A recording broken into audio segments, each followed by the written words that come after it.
এই দেখো রান্নাটা কিন্তু আমার হয়ে গেছে। তোমাদের কেমন লাগলো জানাবে কিন্তু।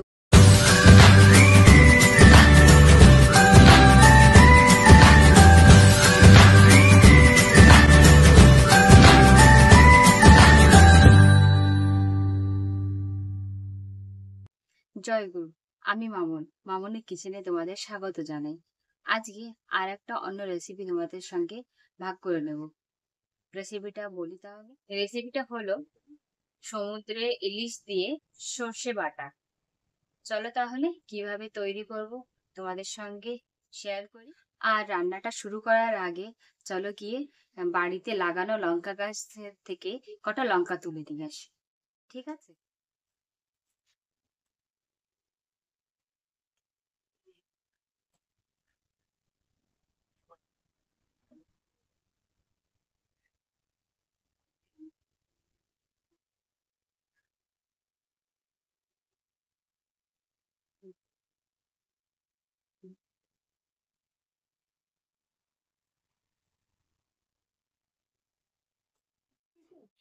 দেখো এই রান্নায় আমার কি কি লাগছে। নিয়েছি আমি সমুদ্রের ইলিশ, যেটাকে আমি কেটে লবণ দিয়ে ধুয়ে নিয়েছি।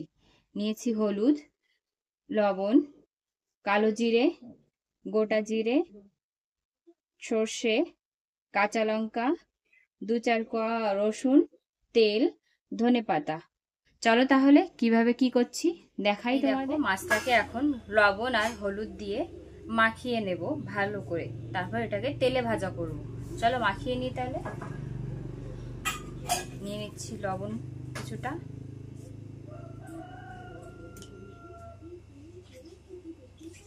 হলুদ গুঁড়ো,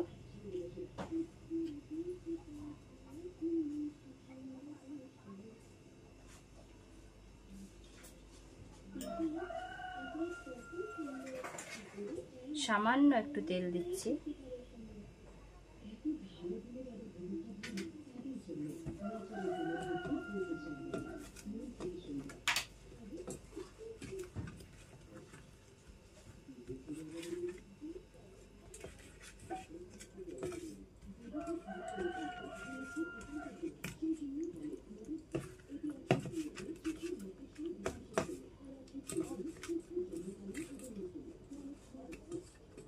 লবণ হলুদ আর তেল দিয়ে মাখিয়ে মাছটাকে আমি সাইডে 5 মিনিটের জন্য রেখে দেব। আর তত সময় মশলাটাকে তৈরি করে নেব। সর্ষেটা বাটা করে নেব। আর মাখানো হয়ে গেছে, রেখে দেব 5 মিনিটের জন্য। মশলাটা তৈরি করে নেব। এখানে দিয়ে দিচ্ছি জিরে আর সর্ষে,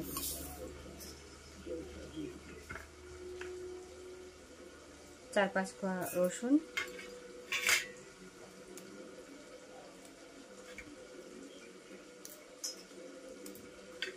চারটে কাঁচা লঙ্কা। তোমরা চাইলে লঙ্কাটা নিজের হিসাবে কম বেশি দিতে পারো।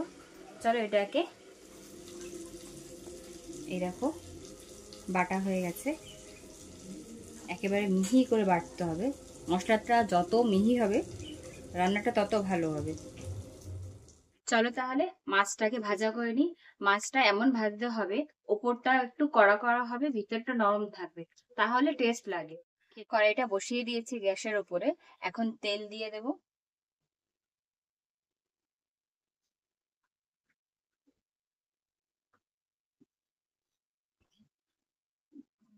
দেখো তেলটা গরম হয়ে গেছে।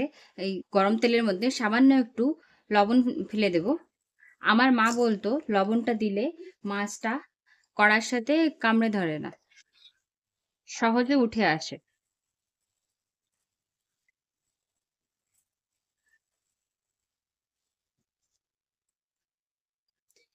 এবার একে একে মাছগুলো দিয়ে দেব।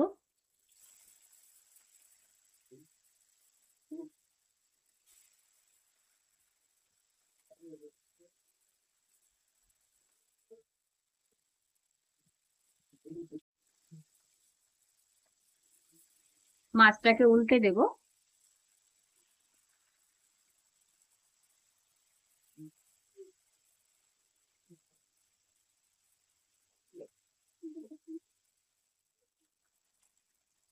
দেখো মাছটা খুব সুন্দর করে ভাজা হয়ে গেছে, ওপরটা দেখতে লাল লাল। আর ভেতরটা কিন্তু নরমই আছে। মাছগুলোকে তুলে নিচ্ছি।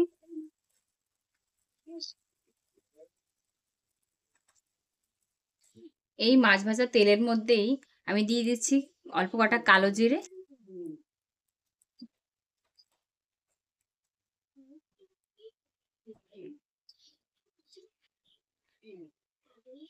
এবার দিয়ে দেব জল। জলটা মাছ মাছ হিসাবে দেবে, কারণ কতটুকু ফুটবে আর কি হিসাবে তুমি ওর গ্রেভিটা রাখবে সেই হিসাবে তুমি জলটা দেবে। আমি আমার হিসাবে দিচ্ছি।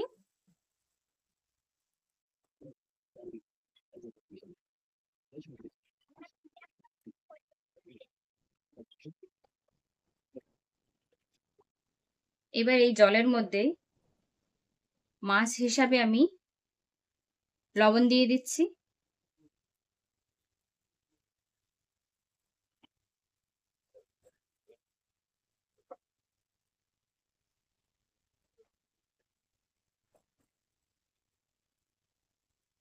দিয়ে দেবো হলদি গুঁড়ো।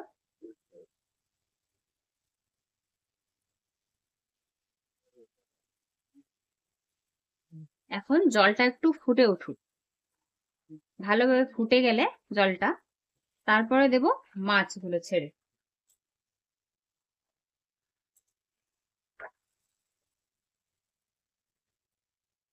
আচ্ছা, আমি তো এইভাবে রান্না করি, তোমরা কিভাবে করো অবশ্যই আমাকে জানাবে কিন্তু। আর এটা আরো অন্যান্য ধরনেরও করে, অন্যান্য ভাবেও করে। আমার এটা সহজ মনে হয় তাই আমি এইভাবে করি।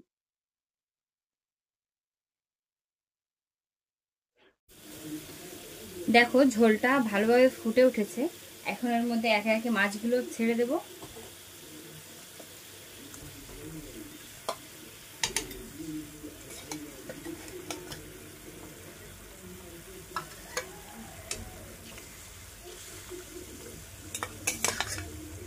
একটু ভালোভাবে ফুটে উঠুক,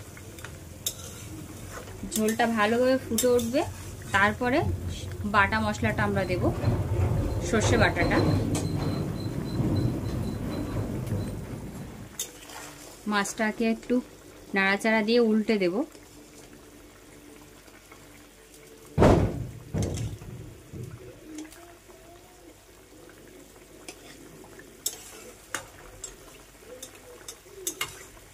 আর 2-3 মিনিট পরেই সর্ষে বাটাটা দিয়ে দেবো এর মধ্যে।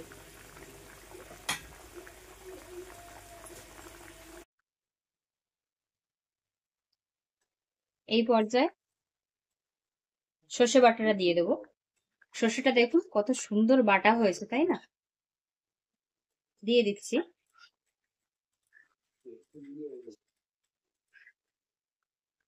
ভালোভাবে মিশিয়ে নেব।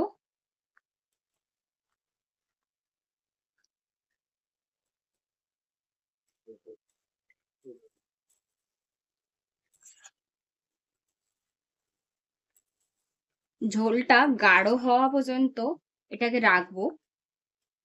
বেশি সময় দরকার হবে না মনে হচ্ছে, যা 3-4 মিনিটের মধ্যেই হয়ে যাবে। তরকারিটা মোটামুটি হয়ে এসছে। এখন দেবো একটু কাঁচা সর্ষের তেল, সামান্য পরিমাণ।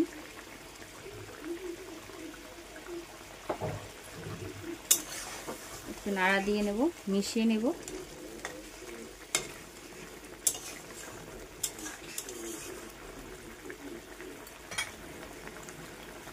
এখন দিয়ে দেবো কটা ধনেপাতা।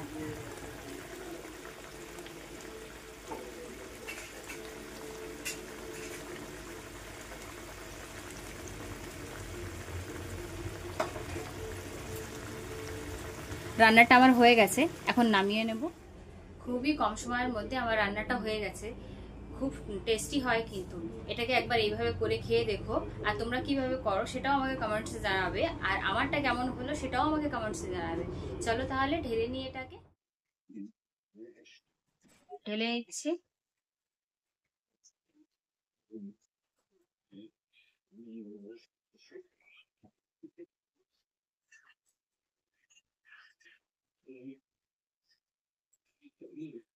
এই দেখো রান্নাটা কিন্তু আমার আমার হয়ে গেছে। তোমাদের কেমন লাগলো জানাবে কিন্তু। আর একবার এইভাবে করে খেয়ে দেখো।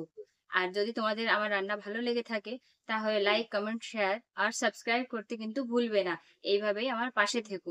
রাধে রাধে।